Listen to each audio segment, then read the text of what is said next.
Faster than writing to a letter forum, more thoughtful than angry clickbait, able to discuss the world's first superhero in comics, film, TV, and more. It's the Supermaniacs, and I am here today, joined by my friend Mike. Mike, how the hell are you doing today? I'm doing fantastic. How are you doing?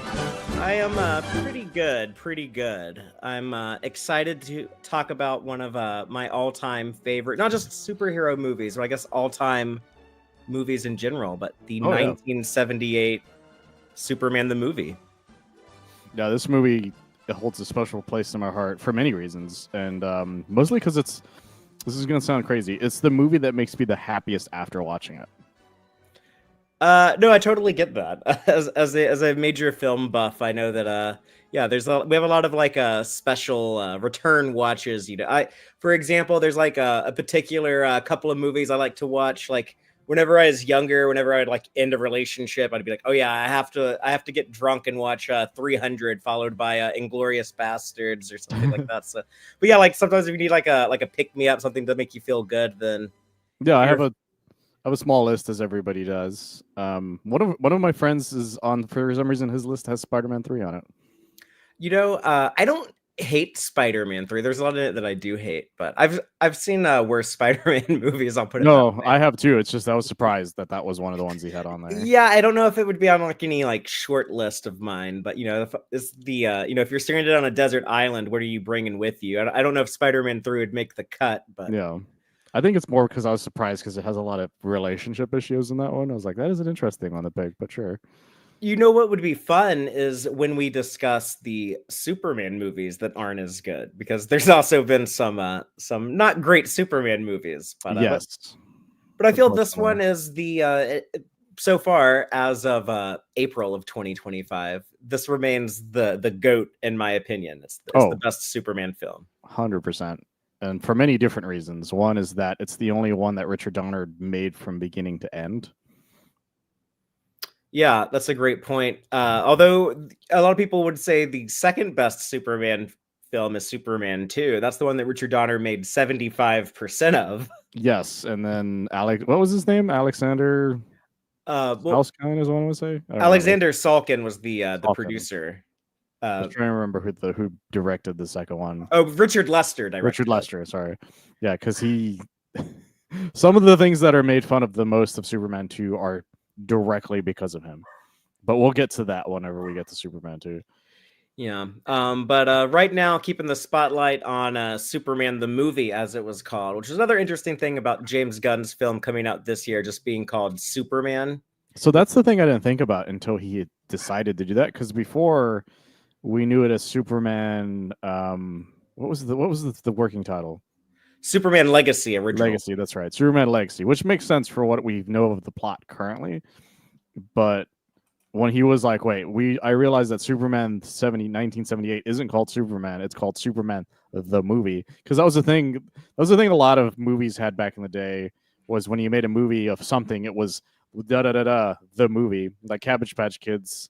Or not Cabbage Kids, Garbage Pail Kids, the movie. Right. Mario Brothers, the movie. That Transformers, the movie. Exactly. Like everything had to be like differentiated for some reason. I guess it was probably to keep parents from getting confused on what it was. I'm guessing that's the only thing that makes sense to me.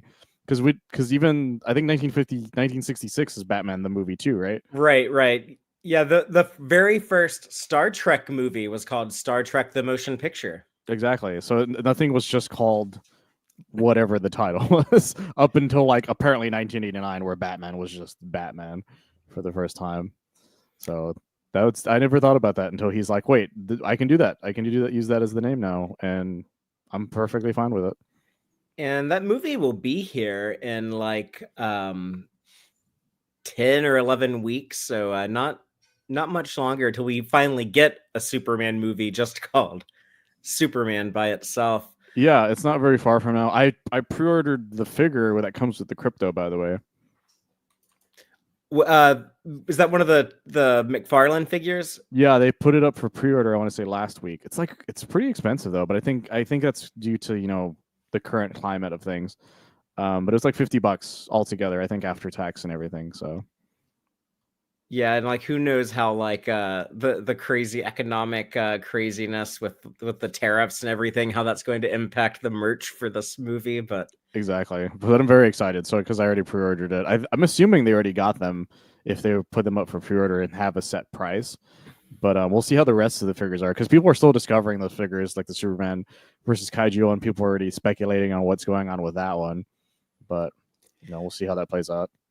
But before we dive into Superman the movie and go back to 1978, just talking a little bit about the current 2025 situation, we are at kind of an interesting point with the marketing of the movie, where they showed us the trailer, they showed us that extended clip that we think is going to be like near like the opening scene with Crypto and the Fortress robots, but they have really Yeah, been holding back on the marketing. We've seen like more stuff from the toys. We're starting to learn more story details and plot details from the toys. it's surprising. Yeah, there's more. I feel like I know more about Lex Luthor as a character from the toys than I do from the marketing so far. And even the same with Metamorpho, because there was one of his figures not leaked so much as they showed it off. So like, oh, now I have an idea more of what he looks like based on an action figure than on the trailers. Yeah, and he looks cool, by the way. Way Yeah, better than I thought they would have done. yeah, I appreciate what they've done with him. There's one thing they added to him that I'm like, okay, I don't know if that's more because of like CGI style help or just that you thought it would be better on him. But I don't know. It goes either way is the thing. But I'm very excited to see where it goes with him. But I'm kind of glad that they're holding back on a lot of the details of this movie. I want to go in not knowing too much, and I do think that we will get like a big push in the coming weeks, though. We're gonna get another trailer drop soon before the movie comes out, I and think once the novel comes out, and by that, if people don't know, there is going to be a prequel novel to the movie that's coming out. I think it's called Welcome to Metropolis. I think was the name of it, something like that.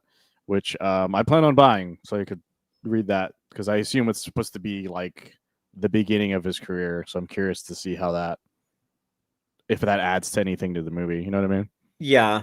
Well, it'll probably at least like get us familiar with some of these new takes on some of the familiar characters. Like Yes. you got to figure Ma and Pa can't factor big into any kind of Superman like all the origin stuff that they're skipping in this movie. Like you would think that's what the book would flesh out. Yeah. Although I don't know how big it's. Yeah, it says Welcome to Metropolis, the prequel junior novel is the name of it, and it's not a lot. It's like $8. It's not a lot of money. How many pages is it? I'm on the Penguin Random House. What does it say? It doesn't. Oh, here it is. 144 pages. Oh yeah, that's a quick read. That's like a young reader, Yeah, it's a lot young like adult, the whatever. Spider-Man one I got when I was a kid. But because it's a junior novel, so I'm assuming that's specifically. Right. It says, yeah, here's the description. Clark Kent is a fresh-faced Metropolis trying to balance his new job at the Daily Planet, his secret identity Superman, a powerful metahuman, while uncovering a dangerous mystery that seems to tie back to the infamous Lex Luthor. Discover how the world's first superhero found his place in his new home in this original prequel novel based on the film. First of all, he's not a metahuman. So that's weird that they would say that. But and second of all, I kind of wish this was a bigger thing, but at the same time, I'm still going to buy it. I'm happy Yeah. it turns out to be cheaper than I thought, so that means I can get it for much cheaper than I thought. Yeah, I think the use of the term metahuman there is probably that's a word that's going to be thrown around in this movie to describe individuals with superpowers. The idea that we're going into kind of an established DC universe where there's been superpowered people on the planet for decades.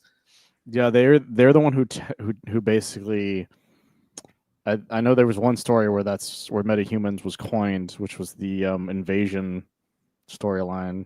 Forget the full name of it, but they did it for Arrow actually, the Arrowverse.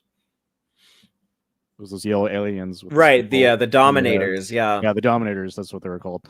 But yeah, that's where the term metahumans came from. It's also the reason why a lot of superhero things like go around that name because of DC having copyright written it. And so that was like that's the reason you never hear the words metahumans in anything else, kind of thing, which I find fascinating. Yeah, and then for a while, I guess in the 90s, it kind of became like I guess because the X-Men were so big, like metahumans became like DC's explanation of like, oh, this kid was just born with metahuman DNA. They just have superpowers. We don't have to explain it. Exactly, and I think it was a great idea. But it works the best in a long running thing without having to use the words mutants or inhumans or Yeah. anything like that.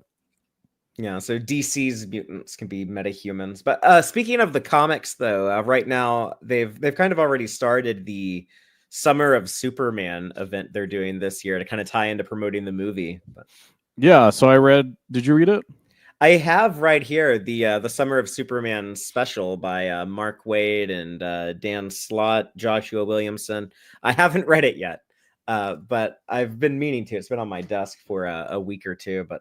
It's a great time. It's set up to a much larger story, as well as building off of something that happened. I want to say in DC All in One, I think was the name of it. You know what I'm talking about? Yeah, the that All In special. Yes, All Or In. That's what it was called. DC All In, not All in One. Yeah, it ties into what happens at the end of that, as well as setting up more of what's connected to that. And also George Jimenez's art is just fucking gorgeous Mhm. as always, and it's just a fun time. And also setting up, I believe, Dan Slott's new ongoing Superman title, Superman Unlimited. Yes, that's. I think that's going to set up some stuff that's going on in that, especially with Dan Slott being. It's a huge deal that Dan Slott is essentially leaving Marvel because he hasn't really done anything outside of Marvel in a long time. Because he's been their number one Spider-Man guy for what it was for like a decade for a hot minute there, and then he came back for a little bit, and created a whole new character for them, and then out of nowhere, there's like, oh, I'm gonna write Superman now later, guys. And honestly, that's like that's the dream for many people. If I had a bucket list and if I was still writing, Superman would be at the top for me. Yeah, it's like, okay, I've done everything at Marvel I possibly have ideas for. I did my Fantastic Four thing. I did like the big She-Hulk run that everyone talks about. Like, yeah, I'm tapped out on Marvel Universe. I'm gonna go over to DC. So Yeah, and I'm more excited about him than I was for when Bendis was coming. oh, 100%. I was scared that the Bendis run on Superman comics when he jumped from Marvel to DC would not be good, and I started reading it, and it wasn't good. And so I felt like my fears were justified with Slot. I'm cautiously optimistic. I think he could do some really fantastic stuff. He takes big swings, but he's always been careful not to overly upset a status quo. So I think that's why I'm interested to see what he does with it. Well, we will find out soon. But yeah, otherwise, I don't think there's like much else as far as news goes. I know that it would be fun to have like some more movie stuff to talk about, but I'm Anything movie wise out there is either a leak or something yeah. involving an action figure that if I brought it up, I feel like could ruin something. That's the thing. I'm trying not to ruin too many things for people because I have theories based on those action figures, but I don't know. I don't know where they'll go if that makes sense. And there's theories. There's one leak. I'm using leak because nobody's confirmed it yet about why the world might have turned on Superman, but it's not official, so I don't feel like I should bring it up, kind of thing. Outside of that, Yeah, why are they throwing cans at our big blue boy, like hitting him in the head with their cans and shit? Just exactly.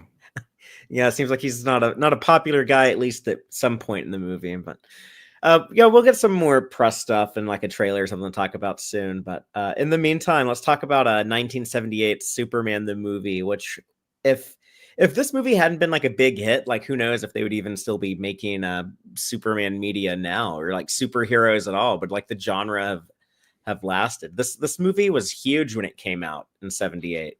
There's a big this movie. There's a reason why this movie is the way is still not only just how talked about today, but heavily influencing the world today. Kevin Feige, I think you know this. Kevin Feige has stated to everyone every time we make a new Marvel film, the first thing I do is I show the entire cast and crew Superman the movie. And it's because it's the first time, actually, it's pretty much the first time in big cinema. And the reason I use that is because before that, even before Batman the movie, anything that was shown was kind of just this like serial where they spent some money on it, but like, you know, it's clearly like it's like, oh, Superman is fly, and he just sort of jumps out of screen and then he's like lands kind of thing. Like that sort of thing. Or so it's the first time somebody looked at the source material and went, I want to take this as seriously as a car accident. Yes. Like Yeah. no one had did that with, because Batman 66 was the last big superhero movie, but we all know like fucking what happens with Batman 66. It's a fun movie, don't get me wrong, but if you showed it to somebody who's only grown up on the Dark Knight, they would think you're a crazy person, and that it was a match, like an SNL skit of some kind. So Mario Puzo, the motherfucker who wrote The Godfather, was tasked with writing a Superman movie, and they got Marlon Brando, who still at the time was like known as the greatest of all time type of guy. That's why if you watch this movie, his name is the first name in the credits. Nobody else's name comes up that fast in that movie. And you know, they got like a young up and comer Christopher Reeve, who was what, in his mid 20s, early 20s. He was 24 when they hired him. 24. That's crazy to me. That man exudes so much more than what a 24-year-old normally would, because he's supposed to be like 30 in this movie. Right. Yeah, he's supposed to be 30 when we get to the Metropolis stuff. And yeah, the fact that he had like the maturity to play him as well as he does, but also just like the acting chops to do the very different Clark Kent and Superman performances, and the flying. It was such like an athletic role for Christopher Reeve, he was a very fit dude. He got into shape. He was trained by Darth Vader actor David Prowse to buff up, but he had the hang gliding experience and some like the aviation experience. He had like the core strength to do some of the wire work, and he also knew like kind of the natural flight things to, you know, like turn when he's banking and really kind of sell the flight of the character and to stay up on the wires a long time. And like he was better at it than a lot of the stuntmen were. So there's just so much of him in the movie, in the character. This movie, like, there's the tagline, "You'll believe a man can fly," and you still believe it, no matter, like, because like you said, every movement he does is so natural. I've seen so many other shows where Superman is involved, whether it's a television show, whether it's the movie, whether it's a commercial kind of thing. Nobody moves as naturally as he does throughout it. Even in CGI, nobody's able to figure out how to make that motion somehow make more sense than Christopher Reeve did. Or Reeves. No, wait, it's Reeve, right? Reeve, no S. Sorry. Yeah. It confuses everyone. George Reeves, yeah. Exactly. I still see that every day in my life, and it still happens to me, even though I should know better. Because I was watching something recently where they kept saying Reeves, and I was just like, I know it's supposed to be Reeve, but I know it sounds weird if I don't say it at some point. And it's just really interesting that happened only the one time where the names were that similar.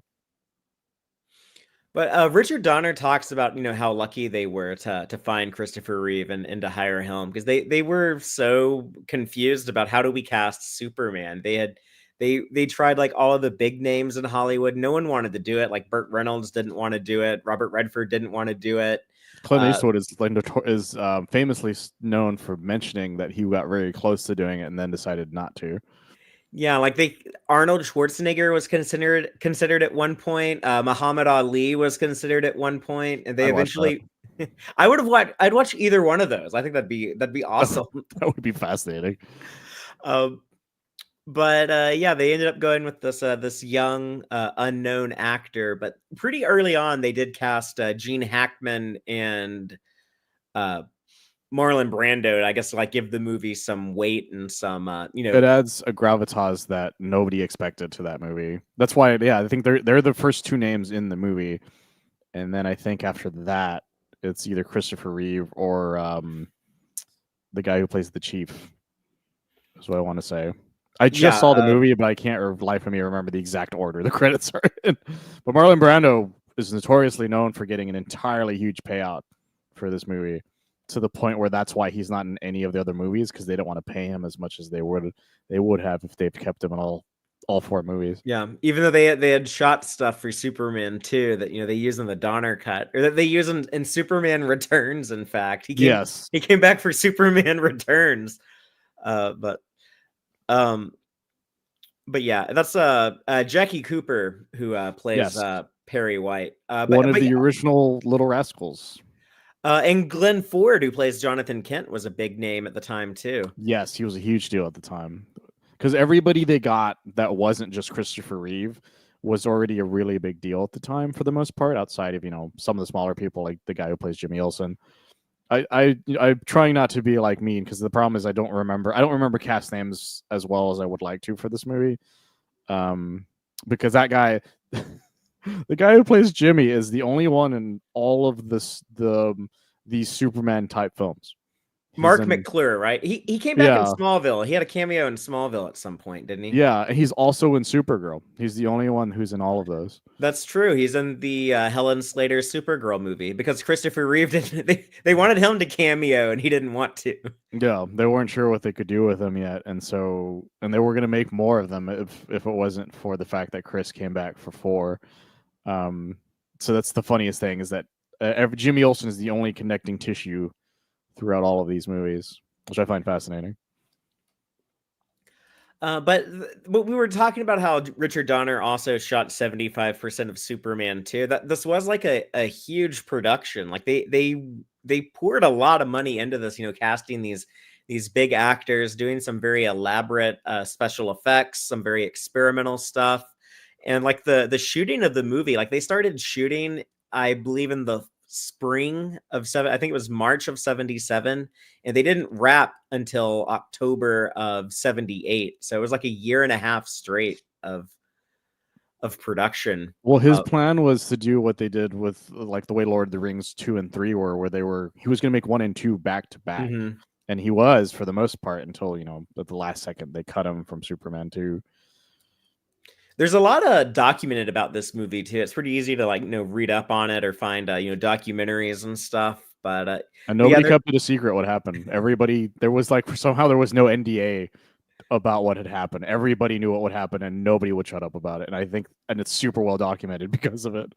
All the tension between Donner and the Salkin families, the producers, but yeah, at one point when they were like, okay, we just need to focus on finishing the first actual movie and just get like one movie completed. And they couldn't communicate anymore. Richard Lester had to be the go-between Donner and the producers.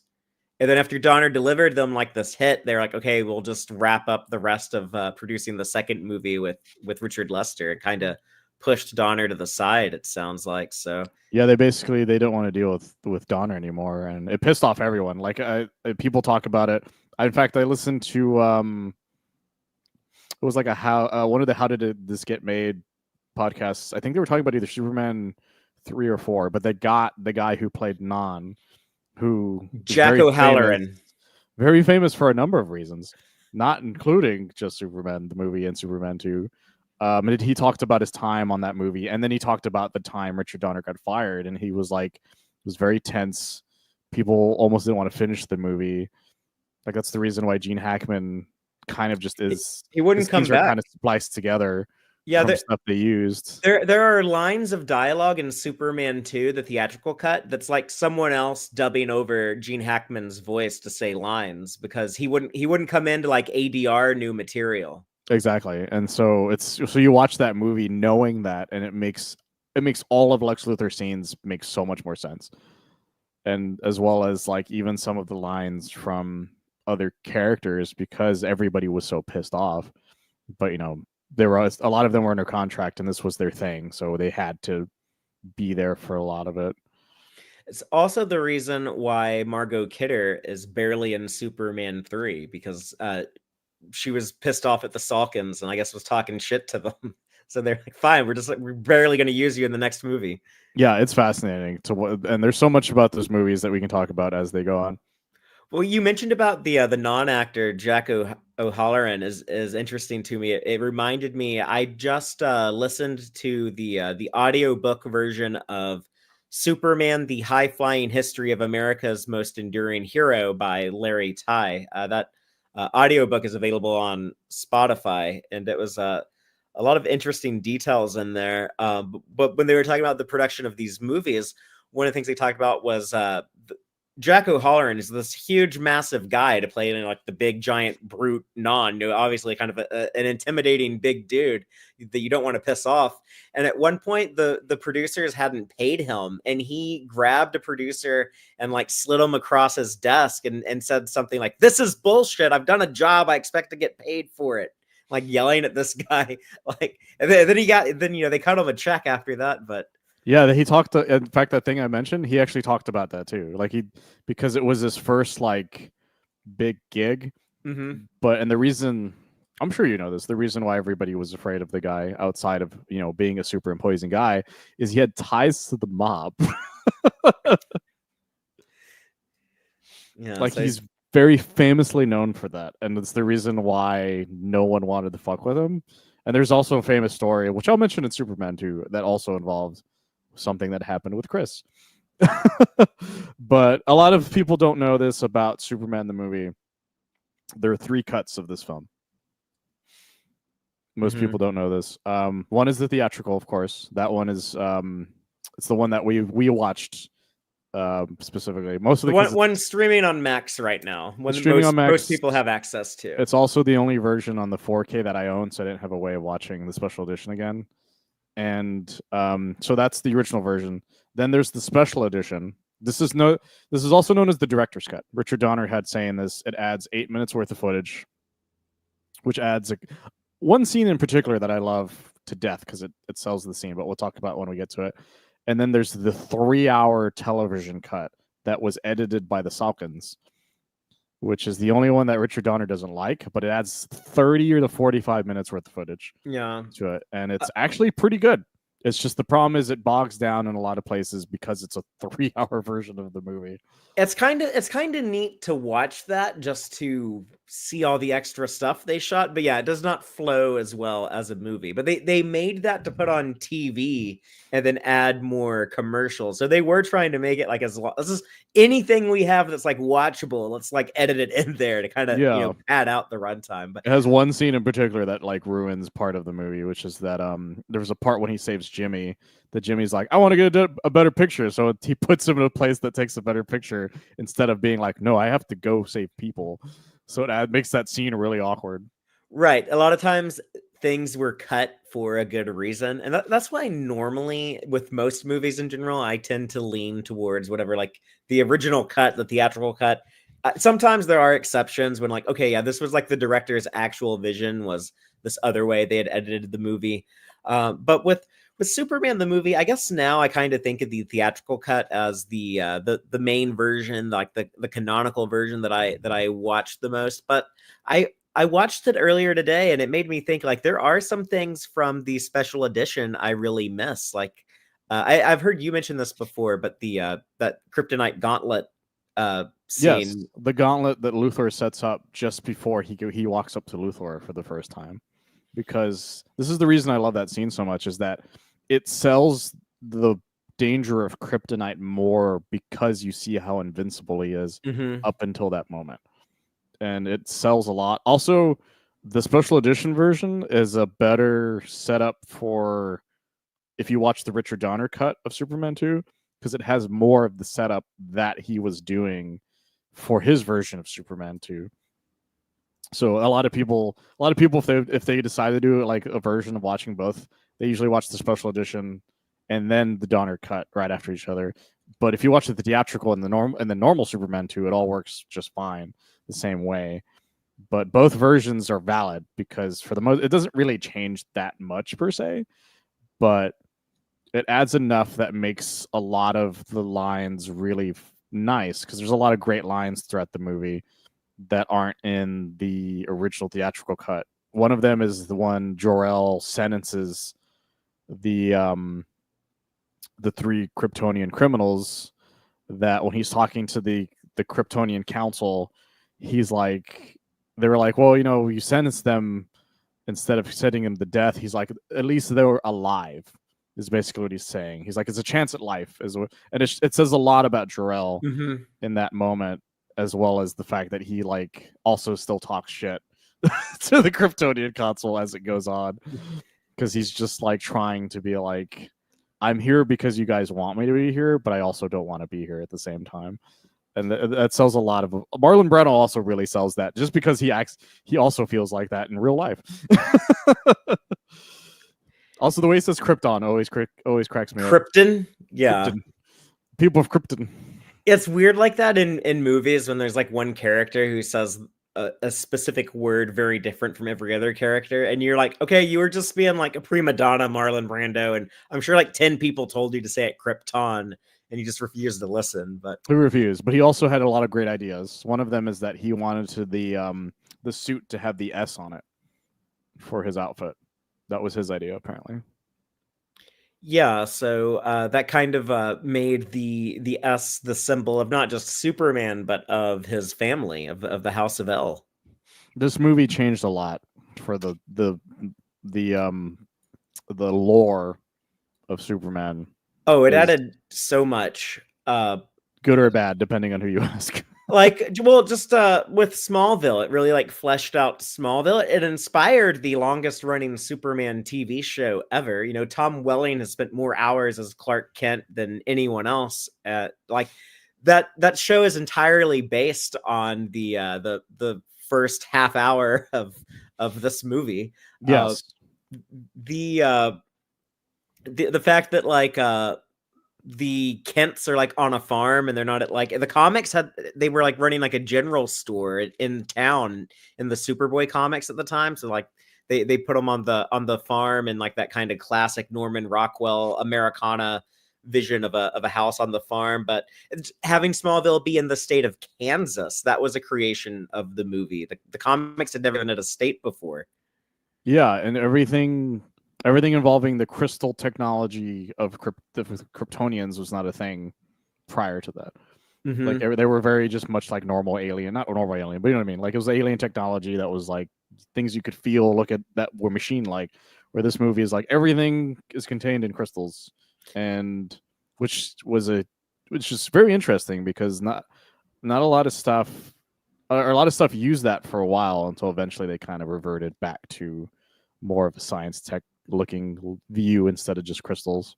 But it's like the Sunstone Fortress tech. Like that's like stuck. That's like, I guess at this point that's a permanent part of the character. It's like the radio series back in the 40s invented Superman can fly. He can't just leap over tall buildings in a single bound. He can actually do sustained flight midair. And it's like, okay, that's like going forward will always be part of the Superman mythos. It's like, okay, the Sunstones after 1978, that has become a core part of the mythology.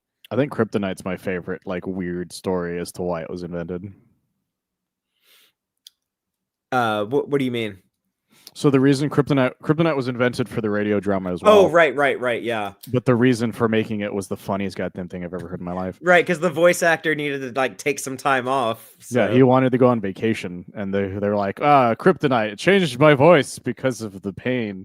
It was so fucking funny. Yeah, they had someone else come in and voice for him. Fucking 70 years. But it was a good idea. It's like, hey, this guy's too strong. We need to slow him down. All right, well, let's just like make up some shit that slows him down. So there you go. I love happenstances like that, like just things that people came up with. Oh, just for like Magneto's helmet now blocking Xavier's thing was made up for the 2000s movie because nobody thought about it until that day. It's the funniest thing ever. But I digress. Superman the movie. So we start off with Krypton. I forgot how violent the destruction of Krypton is. It's also kind of sad in that you have the Kryptonian Council being like, Jor-El, don't go like, stirring the pot, getting everyone worried about like imminent destruction. It's like sometimes I worry like, oh yeah, we could destroy our world, or at least like the current state of it. Like it's kind of a fragile thing, this planet we all share. But yeah, and then he just doesn't want people they don't want people to know his findings. They're like, our findings, because that's another thing from I want to say the special, the extended edition, that's slightly different. Is he's like, look, nobody here says that you're not the greatest scientist on the planet, but so they say like another Kryptonian, and they're basically saying he doesn't have your findings, so like we're just gonna go with what he says essentially. They're basically saying that. They don't say it out loud, but it's like implied that like, hey, you're the only one who's just definitely saying we're all fucked.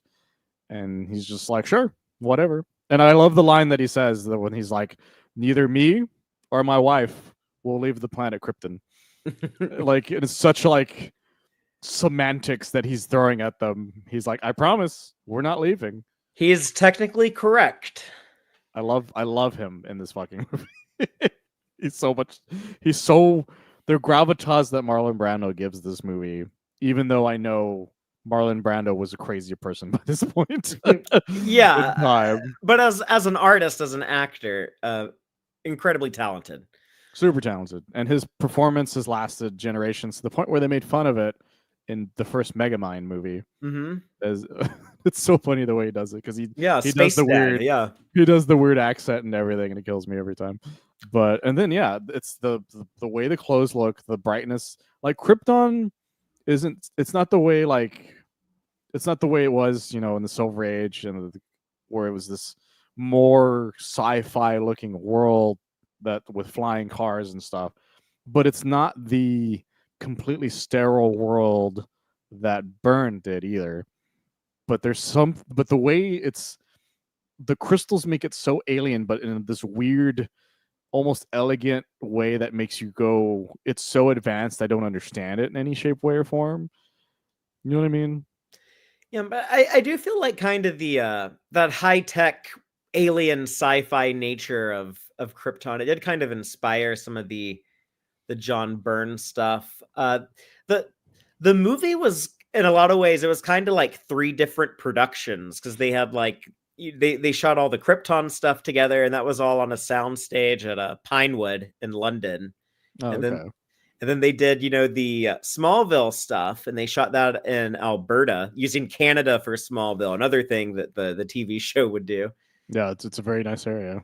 And then all the Metropolis stuff, they make no attempt in this movie, by the way, to hide that they're using New York City as Metropolis. It's just basically like, there's the Statue of Liberty, there's the Twin Towers, there's Grand Central Station. Like, it's no attempt to change it or alter it at all. The only change is that, like, also the Daily Planet's here.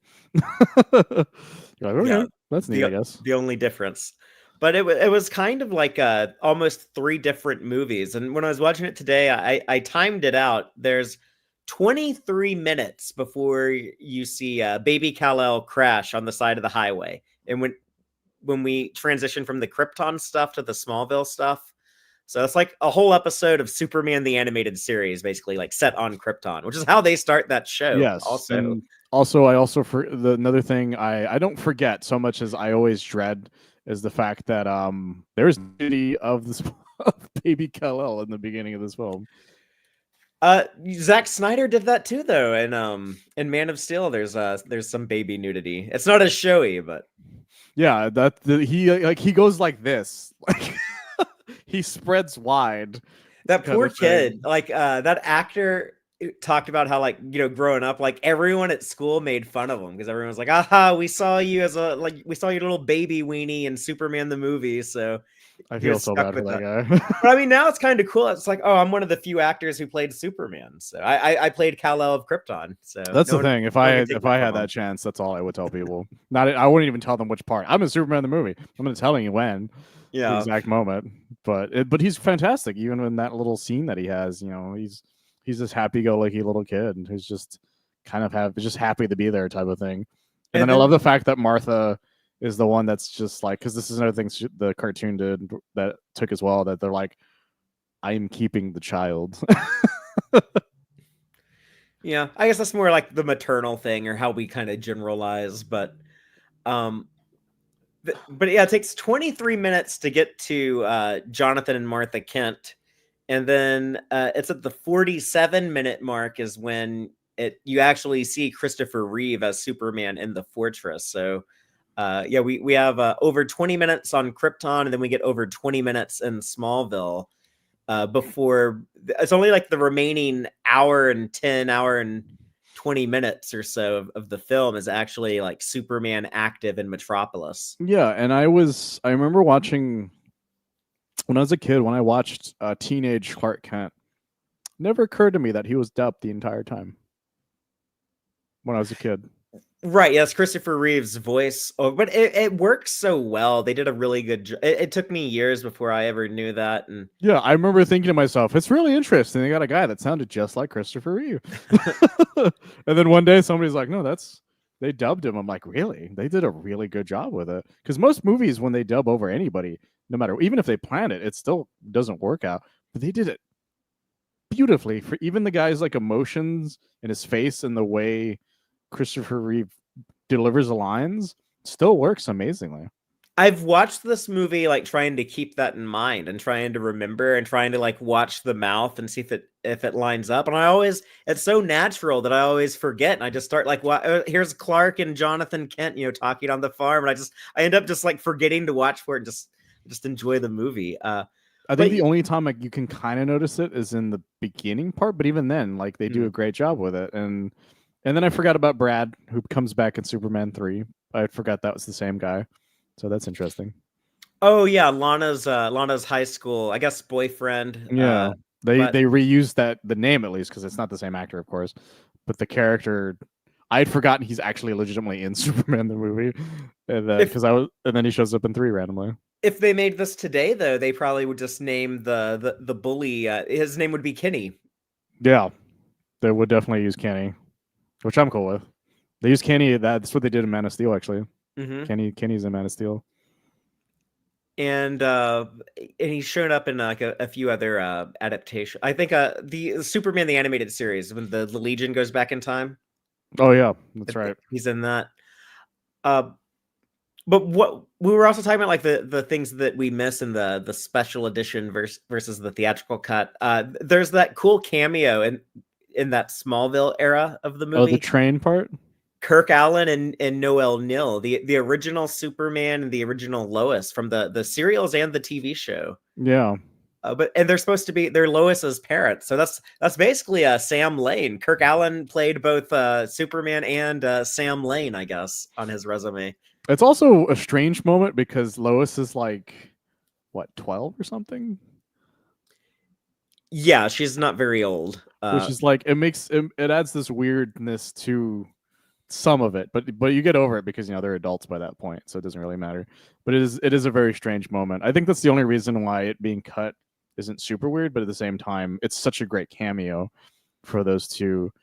And this movie's full of like references to Superman stuff, whether it's that when he first meets the chief, or when Lois meets the chief, or sorry, when Lois meets Clark, when the chief's introducing him, he's like, he may look like a mild-mannered reporter. Mm-hmm. Like, there's a lot of lines like that throughout the movie. This invented that technique of trying to sprinkle in all those little kind of wink in jokes of the audience. And sometimes you can overdo it. Today there's a lot of criticisms of fan service, or even like like the term member berries. Like I just rewatched the Star Wars movie The Force Awakens over the weekend for the first time in a while. And like every 10 minutes in that movie, it's like oh, do you remember Chewbacca? Do you remember C-3PO? Do you remember the Millennium Falcon? It's like they're but this movie, Superman the movie, does that too. Like the first time he suits up in Metropolis to go save Lois from the helicopter, and he looks at the phone, it was a payphone without like the entire booth, And he has that look on his face where he's like, nope.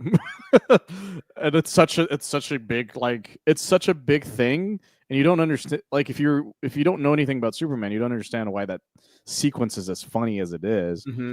And especially now, because those even payphones don't exist like that anymore. So even kids are going to be like, I don't understand why he's so confused.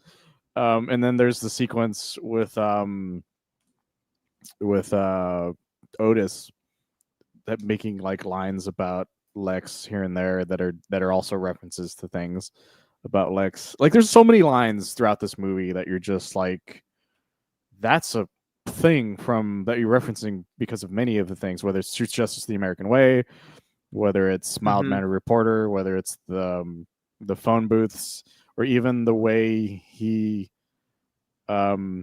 become Superman at times. Like there's a lot of references throughout this movie if you know a lot about Superman, and there's just as many years later of this movie, and And like you said, that's the reason why I think Kevin Feige shows it to so many people. He's like, this is how you do this homage to something without making yourself be like looking at the camera going, huh? And Kevin Feige, we should say, like, he got his start making Marvel movies before there was the Marvel Cinematic Universe, before there was Marvel Studios. He worked for Richard Donner's company when they were producing Bryan Singer's X-Men movies. I did not know that. Yeah, so it was actually, and the DC comic book writer Jeff Johns and Kevin Feige both worked for Richard Donner at the same time. Oh And wow. Kevin Feige impressed the people working on X-Men so much. He was like, man, they were like, this guy knows so much about like the comics. We need to bring him on as like as a consultant. And then he got like a job with Marvel anytime they were making any of their adaptations with, the stuff they were doing back then with like the Raimi Spider-Man movies and like Ang Lee Hulk and the Thomas Jane Punisher and all that stuff. And then like they were eventually like, hey, why don't we just come up with our own film studio and just put Kevin in charge of it? And that's how we get Marvel Studios, and the rest is history. That's so fantastic. Richard Donner really opened the door for a lot of things. He even got to write for Superman for a little bit. And that stuff is amazing. Jeff Johns brought him into the comics for a bit too. So yeah, I think he wrote a couple of things after that, like some short stories even after that, which was also really good, if I remember correctly. It's been a bit. But those Bryan Singer X-Men movies, those Sam Raimi Spider-Man movies too, like Sam Raimi says that he drew a lot of inspiration from Donner's Superman the movie. Christopher Nolan talks about his Batman movies, like his approach was very much influenced by how Donner approached Superman in 78. So it even like making a serious Batman movie in 1989, like that, doing like a big budget Batman movie that's like dark and serious. Like people were talking about doing a Batman movie in the 80s, but they're like, it's got to be a comedy, right? They were talking about doing a Batman movie with Bill Murray or with Eddie Murphy as Bruce Wayne because it would be like a comedy. They're like, no, we're going to do it serious. We're going to get like Jack Nicholson to be like a scary Joker and have like, like take this character seriously. They would not have done that if Superman the movie hadn't been a big hit.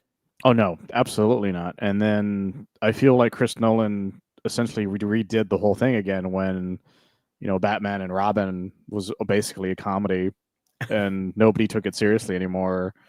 And then I remember to this day when the trailer for Batman Begins was one of the first times it came out. I was watching a movie. I don't even remember what movie it was, with a friend, and he was like, this looks really cool. I wonder what this is. And then it ended with Batman Begins. He's like, oh, it's a Batman movie? He was completely confused because in his head, Batman and Robin was the last thing that came out. So why would he take it seriously? And then, the rest is history for that. Superman the movie did the same thing from Batman 66 to them. And then I had the same fate Batman and the Batman series did, where it got really goofy by the time it was done. So they had to like figure that out again. Let me ask you, like, are there any parts of this movie that you feel either like don't hold up or like, okay, that worked really well in the 70s, but we need like a new modern take on it? Real estate schemes. It bothered me even when I was a kid. I'm like, Lex Luthor has this giant, ingenious plan to take over the where nukes are gonna go. You're like, oh, he's gonna use it to like hold the world hostage. No, he's he's doing it for real estate scams. It's like, what? Like, I remember as a kid, I didn't understand what he was doing because when he talks about it, it just sounds nefarious. But when you're an adult, he's like, oh, he wants to make an area that was worthless into beachfront property. That's his plan. He's going to kill billions for beaches. I totally am looking forward to seeing Nicholas Hoult as a very different Lex and getting like more like that modern, like the billionaire Lex, the corporate Lex, but still a bit of a mad scientist. They hadn't kind of come up with any of that stuff in 78, so yeah, he was still very much a normal mad scientist. I don't know what possessed them to turn him into a real estate scam. It even I love when it gets referenced because it's really stupid every time it gets referenced. My favorite reference is when Teen Titans Goes to the Movies made that reference because they they're trying to distract Superman, so they call Superman pretending to be Lois, and they're like, help me, Superman! I'm I'm under attack from one of Gene Hackman's real estate scams. Like they don't even say Lex Luthor; they say Gene Hackman's real estate scam. I forgot that that's in there. But Gene Hackman, rest in peace. But he does give a really great performance in this movie. I think the scene when he does seemingly defeat Superman with the kryptonite, and the way that he kind of like lords over him, but it's subtle, but you can tell that oh yeah, this is a pretty like twisted, dangerous guy. Just That's some the of those thing. line deliveries. That's the thing about Lex is that Lex in this movie is so perfect outside of what his scheme is, because at every given moment he's just like murder, and he has no remorse in anything he does. He never once is like, oh my god, I can't believe I did that.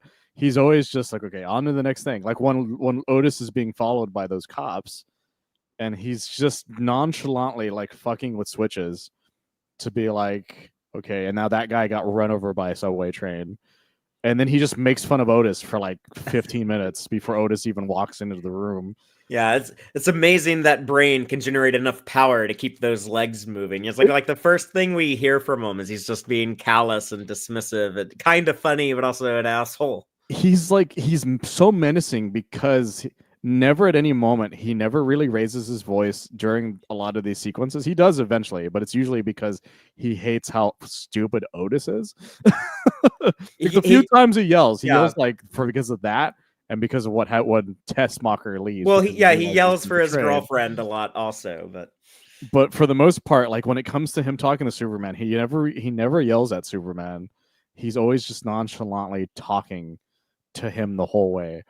And that's what makes that moment when he outsmarts Superman. He's like, yeah, I have a bomb that's going to kill everyone. He has no remorse in his entire face. That's the great Superman line where he's like, you diseased maniac, like, do you get off on like killing innocent people, yeah, I'm or like planning on planning the deaths of millions, and he's like, no, by oh, causing the by deaths of causing? millions. And he says it so nonchalantly, like That one is great. Yeah, any other villain would be like would throw that in line with like some sort of angry type thing. Instead, he's like, no, that's my Tuesday, is how he talks about everything, whether it's finding out what's going on with this, with his plan to destroy everything, to kill millions, to do all these things. He talks about it like it's any other day for him, and that's so much more terrifying than if he was being like a super, like, it's way more terrifying to me than the way Jesse Eisenberg plays Lex, I mean, because everything is better than the way Jesse Eisenberg plays yeah. Lex. And I'm not shitting fully on 100% Lex on Jesse Eisenberg's Lex, because there's a lot I like about his Lex too, but the emotion he throws at that Jesse Eisenberg does, it's menacing sometimes, but sometimes it's really silly. The fact that Gene Hackman never once is like, even when he's being defeated by Superman, he's just like, well, that sucks. Like he never once is like super pissed off that he's completely lost, outside of yelling at for Miss Tessmacher when he realizes his plans are fucked. But he gets in jail. He's like, fine, I'm in jail. He's a But very competent villain. Yeah. you can tell in his mind he's like, I'm gonna get the fuck out of here pretty quickly. Yeah, I love the Lex of this movie, but I think yeah, it doesn't, I guess just because of some of the schemes, just some of the things that they've done in the comics since then, and some of the other source material, I think it's time for a modern I'd say like we're past due for a good like modern I was not a fan of the Eisenberg version. I'm Um also the thing that doesn't, it's not so much it doesn't age as well. I'm it's the amount of wigs he wears throughout the movie. Is that he, like, Lex wears a wig through the whole thing. I would like for just, like when I want Lex, I want him to be the bald, because like the thing about Lex, that especially nowadays, is that Lex isn't, he's petty, but he's not like my looks petty. He's more like I am Lex Luthor and I am fucking perfect. Whereas this movie, he's like, I got all these wigs and I assume it's because Gene Hackman didn't want to shave He didn't want to his shave, head yeah. the whole time, which was a thing back in the day. You know, the most famous example is Cesar Romero's Joker, who has makeup over his mustache because he didn't want to shave his mustache. Which, did you know that Hackman also had a stash before they shot this movie that Richard Donner had to trick him into shaving? Do you know this story? I do know this story, and because Gene Hackman told it, and it was one of the funniest things I've ever heard in my life. Why don't you tell it then? Okay, so Gene Hackman had this very bushy mustache. He didn't want to shave it, and Richard Donner was like, "Well, fuck, I gotta figure out to get him to shave it." So he put on a fake mustache and walked up to Gene, and he's like, "Look, Gene, we need the mustache to come off." He was like, "Well, you have a mustache." He's like, "Okay, here's the deal. I'll shave the mustache as long as you shave the mustache." And he's like, "Really?" He's like, "Yeah, absolutely." And he's like, "Deal." And then he just fucking took that shit. Gene shaved his real stash, and then Dick Donner pulled the fake one off, And he was like, "Motherfucker," but he'd already agreed, and he'd already did it, and it was the funniest fucking thing. Mustaches, that's the thing. Mustaches somehow became the bane of like superhero movies because it was that Henry Cavill, yeah. Cavill, and the Gene Hackman thing. 3 instances of a mustache. Well, I'll be damned. Another thing that I think would be fun to see the modern retelling of this that we're gonna get later this year, I assume. But the way that they handled the secret identity thing, that kind of like classic traditional of like, I must always keep my secret identity guarded, like even from the people I love and care about, maybe even like especially for them, I can't let them find out; it would put them in danger or whatever. And so Clark has to be so like guarded and never allow Lois to find out his secret identity, even though they do it and then undo it in the next movie. But that's something that like a lot of superhero stories in recent years, they've kind of explored, like, oh, what if your loved ones do find out, and then you bring other people in on the secret. Smallville had a lot of fun with that, and I think in the movie we get this year, I definitely hope that we'll have a Lois who is in on the secret identity. It seems like we will in the trailers. It looks like she's real friendly with both Clark Kent and Superman, but that is something like this movie. I think when you show it to people now, they might be like, oh, that's kind of weird that he has like this romance with this woman and like hides all these secrets from her. So I think that doesn't age great. It doesn't age great at all. In fact, Superman Returns makes it age so much worse because of it. Because Superman 1, it's like, okay, that's fine, because eventually your understanding is eventually she's going to find out, is your thought process. So when she does in Superman 2, you're like, great, they found out. And then she loses in the Donner cut, they reverse time, and I guess she doesn't know who Superman is anymore. But then in the fucking Richard Lester cut, he amnesia kisses it away. And then what makes Superman Returns terrible is that she has his kid and doesn't know who Superman is. Yeah, so it's like, does she not remember who the father of that kid is now that she had that part of her memory deleted? She doesn't, because she never brings it up to Clark in the entire movie. Like, it's like, but why though? Like, why would you write it like this? I will never forget Gail. Have you ever read this story about Gail Simone going to the set of Superman Returns? I don't think so. If I did, I'd forgotten. So she posted on Twitter like years ago. She was really excited because they're like, hey, we want you to, because you're a big Superman fan, we want you to bring you to the Superman Return set. And so she goes to the Superman Return set with her husband. And she's like, this is amazing. Look at all these sets, like all this wonderful stuff. And they're like, I'm going to tell you the story. You're going to fucking love it. As the person is telling her the story, she says that Gail's husband saw the look on her face went from like, have you ever seen that Chris Farley gif of like him being really like happy and then like his face kind of getting concerned as it goes on? She's like, that's basically what it was. Like, we got she's one like, of those reactions. She's like, oh god, no. She's like, you made Superman a deadbeat dad and you added all this insane shit. Like, what is... She was like, from that moment I knew this movie was fucked. Yeah, comic book writer Gail Simone. I like her work a lot. But you know what is exciting is that they brought some comic book talent onto the set of the current Superman movie with Joshua Williamson, Dan Jurgens. Who all was there? They invited a lot of people. I think Mark Waid. Mark Waid was there. Tom King was there as well. And Tom Taylor. Yeah, Tom Taylor was there as well. The both of them were there, if I remember correctly. Because Tom King is very, he had like a list of people that he had helping him because he's helping him with that Supergirl movie Mm-hmm. since he wrote that story that it's mostly based on. And then, so it's just fascinating to see what happened with that. Like other stuff that I think aged kind of weirdly.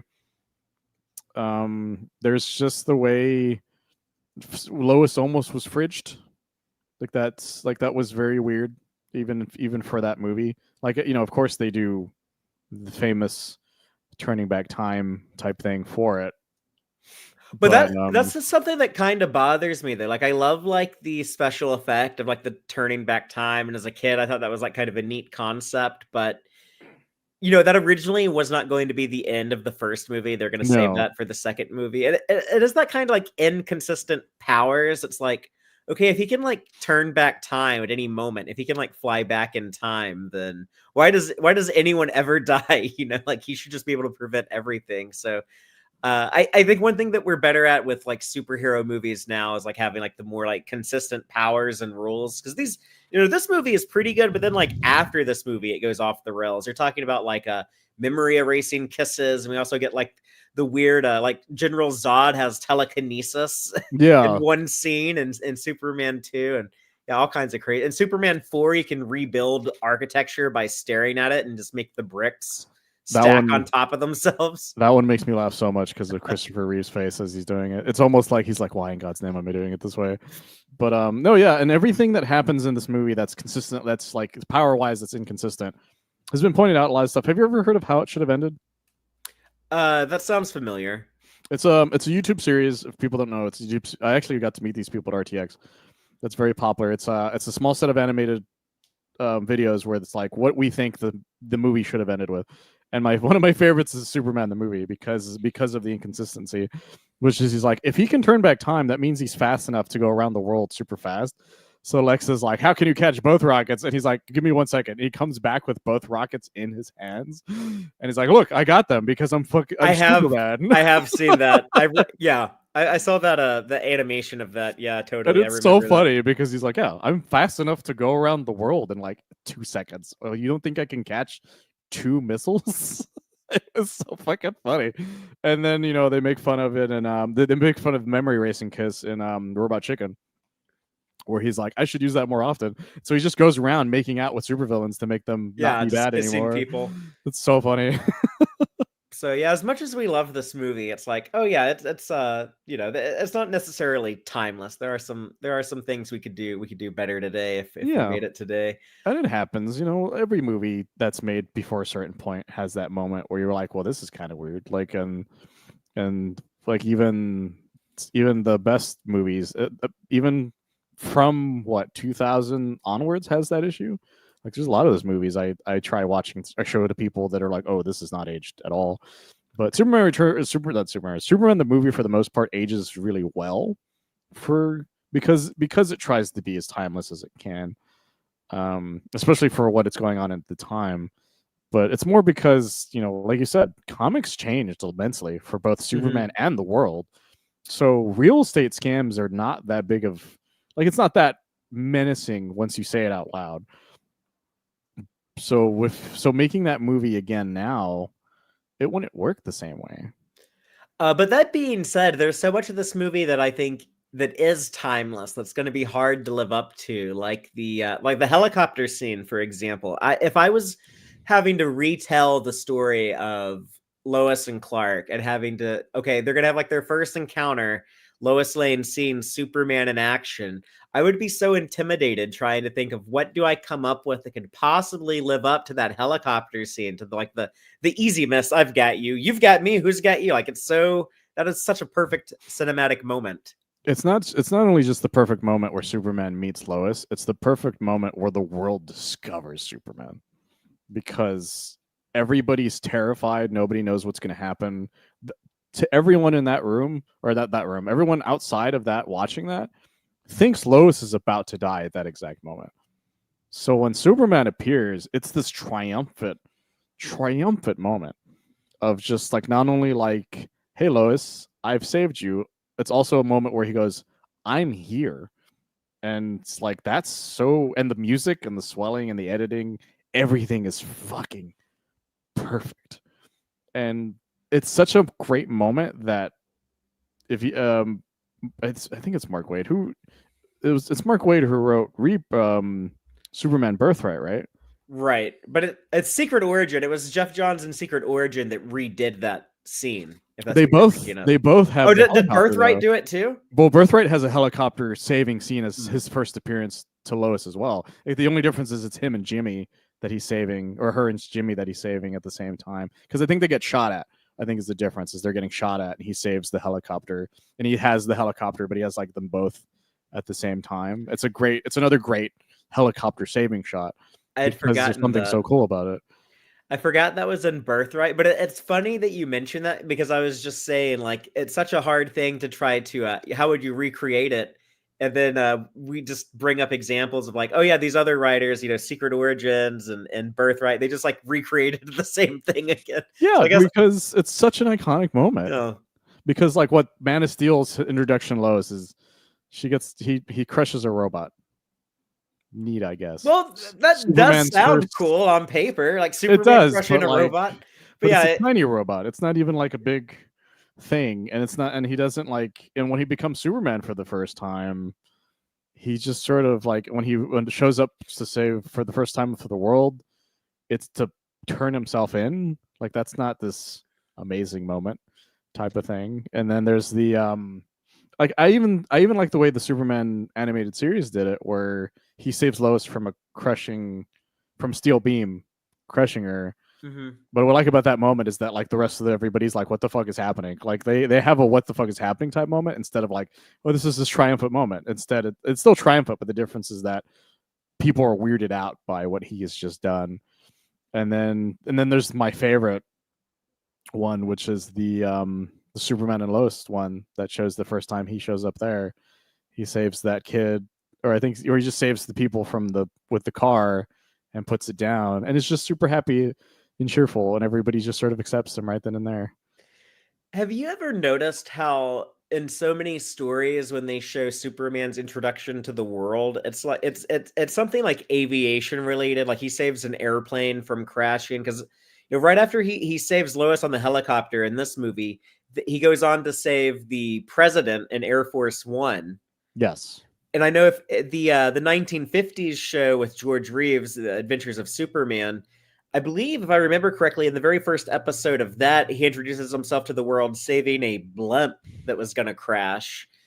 And in like the John Byrne Man of Steel in the 80s that retold Superman's origin, I think he saves an airplane that's going to crash in Metropolis. I know in Superman the animated series, there's an airplane going Yeah. down. He saves that airplane that he accidentally causes to crash. The Supergirl TV show, her first, I think, heroic action as Supergirl is saving an airplane too. So it's like Yeah. and Superman Superman Returns. Returns They does it as brought back well. so yeah, they love airplanes. Yeah, I think only like a handful of them didn't, because and then even Man of not Man of Steel, Lois and Clark, the New Adventure of Superman, he saves a spaceship, and then he takes the spaceship into space. So it's a deliberate pattern to keep doing that, but I never hear anyone talk about that. But It never occurred to me until you said yeah, that. I feel like I'm the only one who notices it, but like it keeps happening. So I wonder in this movie, in James Gunn's movie, if we'll have like a saving an airplane thing early on or something. But I'm cool with that. Yeah, I like when Superman shows that he's like, because that's the thing. Superman is like he's the guy you call when something's going on in the sky, kind of thing. It's like it's the why you don't call the Flash if if a plane's coming down, or Aquaman for that matter. yeah, no, it's this is a job for Superman. And yeah, and so it works for him specifically for that, and it sells how important Superman is throughout everything. Hell, even Superman in Smallville, the way he first appears when he actually becomes Superman, Oh yeah, he saves Lois in the airplane. in the last episode, yeah. So I think that's also Air Force One that he saves. I think as well. I think it's also the so president. I think it predates this movie because I said like well the first episode of Adventures of Superman did it in the 50s with the blimp, but it's definitely a pattern that this movie kept going with all Never the occurred to me. Yeah. yeah. But yeah, just not enough great things can be said about Christopher Reeve, and he was like a lot of people's first Superman. Like my earliest memories of liking Superman when I'd put on my red cowboy boots and a red towel around my neck, and I would play like I was Superman. I always pictured myself as like the Christopher Reeve version of the character. Yeah, Christopher Reeve, he understood the assignment more than pretty much most Superman. And I don't mean that as like the other ones didn't understand it. I mean that he's the only like when you see behind the scenes photos of certain characters, there are times where you look at some of them, whether it be Hugh Jackman's Wolverine, whether it be Ryan Reynolds' Deadpool, whether it be fucking Picard, Patrick Stewart as Picard. When you see those, as you see them, you're like, that person existed. In your head, for some reason, it's behind the scenes photo, but in your head, that dude existed in real life, and that's just happens to be a picture of them, in the real world. And that's how when you look at Christopher Reeve in any setting wearing that Superman suit, you're like, that's Superman. He existed, and this is just happens to be a picture of him somewhere. Because when I see behind the scene photos of anyone else, whether it's even this current Superman, whether it's Henry Cavill, Dean Cain, Brandon Routh, any of those people, I'm like, well, that's that guy, and that's the guy playing Superman. And for the most part, I still see them as Superman. But in my head, I can't get past the fact they're an actor. If I look at Christopher Reeve at any given moment, my first thought is that dude is Superman in real life. Well, have you seen the documentary, the Superman Christopher Reeve documentary? It's like Super/Man. I plan on watching it on a day that I feel like crying. Does that make sense? Yeah. It's definitely watch it when you have capacity to cry. Yeah, that's my recommendation. Every person I've seen who has posted about watching it, who I've seen talk about watching it, has cried every single time. But I recommend it. If it pairs well with this movie too. If you watch this movie and you're like, I want more Christopher Reeve, but I don't want to watch like Superman 3 or Superman 4 because they're not great, then toss on this documentary. I'm the crazy person who watches Superman 4. I'm a fan of it too, but I don't know if you have any other thoughts on Superman the movie before we wrap up. But before I go, I would love to say that the montages of him saving people, whether it's the first time after he saves Lois or when he's going around saving everybody after the missile goes off, it's still exciting to me to this day.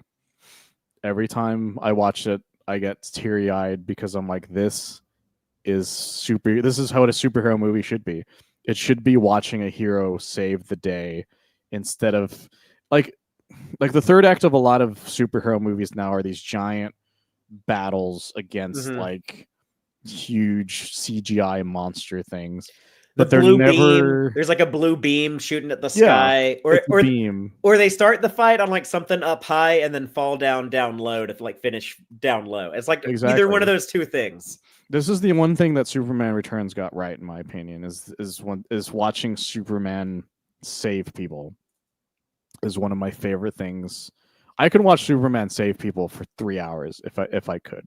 Like, it's just because it's so it gives me this warm, fuzzy feeling when I watch it. Did I ever tell you I saw this movie in 35 millimeter print? Mm-mm. So I got to watch this movie, I think it was like 22, 23. The Draft House had got a hold of a 35 millimeter print of Superman the movie. And so I got to watch it. When I left that movie, I was happy for a week straight. Like, my boss, because I worked at Sam's Club at the time, my boss was literally like, I have never seen you this happy in the entire time you worked here. And it was like shocking to me. And I when I watched the movie again, I was like, oh no, I remember why I felt like this. And now I remember why I watched this movie when I'm sad about anything. Like, if I have the time to watch it, this movie is the most uplifting thing. It's the most uplifting superhero movie that exists. Because as much as I love Bryan Singer's X-Men, as much as I love Sam Raimi's Spider-Man, Captain America, at the end of the day, I'm like, I liked watching that movie, and I was happy to watch that movie. When I watched Superman the movie, I'm like, I like that movie, I love that movie, and I'm generally happy to be a human being on this planet for some reason. There's no other way of putting it.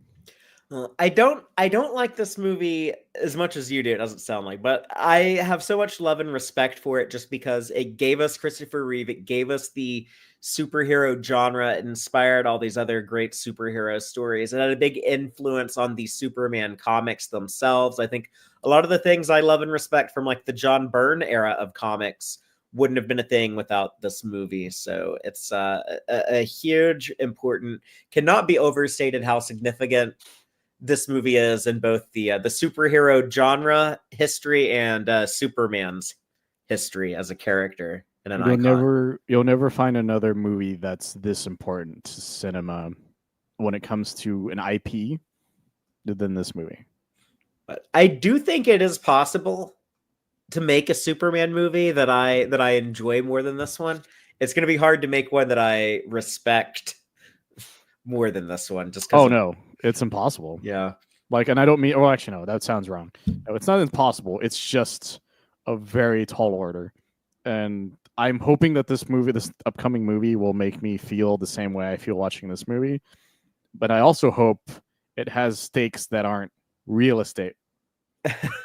Like, it would be really funny at the end of the movie. It's like, that's right, Superbad. I unleashed a kaiju so I could make sure I had the tallest building in Metropolis. You're like, I'm sorry, what? What the fuck? Is that the whole plan? Like, I hope to God that's not what it is. Well, we'll find out. I hope that my greatest hope would be that the movie we get this year becomes my favorite Superman movie. But that's like best case scenario. My expectation, though, is that it's my favorite Superman movie of my lifetime.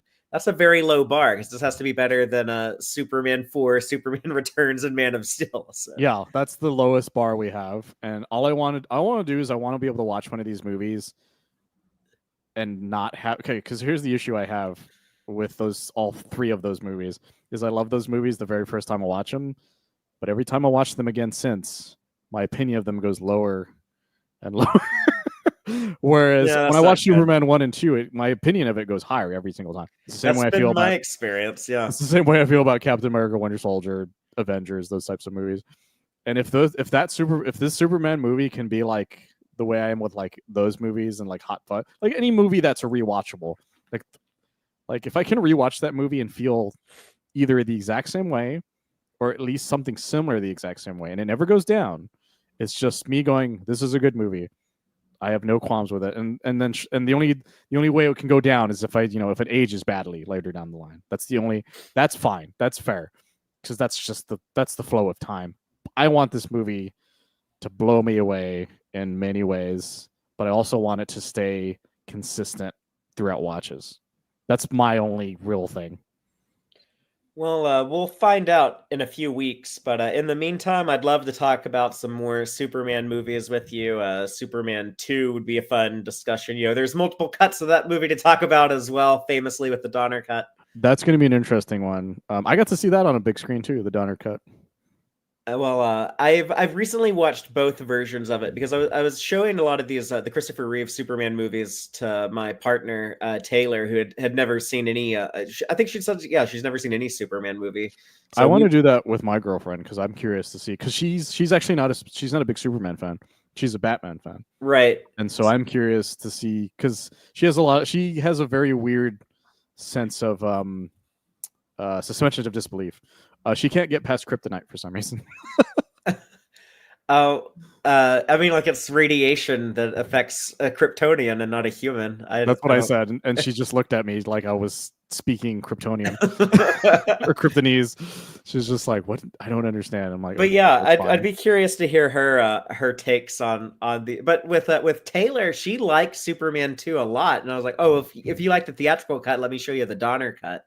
And she agreed the Donner cut was better. So it's a lot better. It's the same issue that I have with the difference between the special edition and the theatrical of this one. There are lines in that movie that are better in the Richard Lester cut.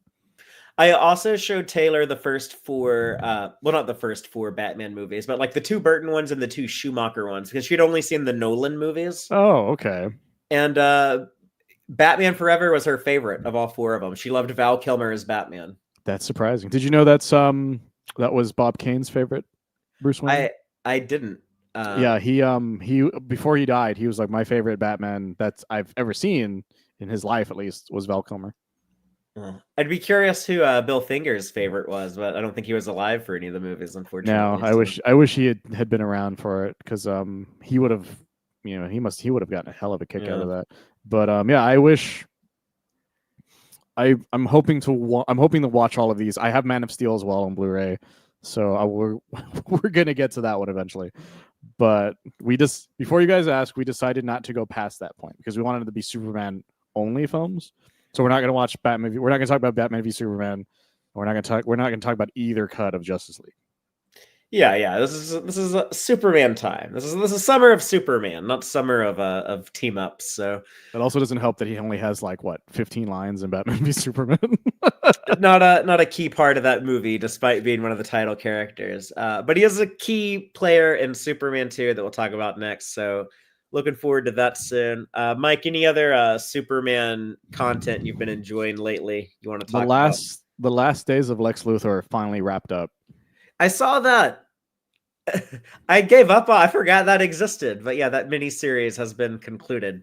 Yeah, they came out with 2 and 3 in like quick succession because because one it took like a year after 1 to come out or after 2 to come out, and then I was expecting the same thing to happen again, and then 3 came out out of nowhere for me, and it was perfect. It's a top 5 Superman comic for me. I only read the first issue, so I'll have to go reread that and then finish it off. But looking forward Highly to that. recommend it to anybody. It's an Elseworlds because the way it ends, there's no way else. There's no other way it could be. Plus it's a Lex Luthor that's very much more Silver Age than Modern Age. Yeah, so quick, easy, self-contained story. Yeah. The hot thing out there that I'm all about right now is Absolute Superman.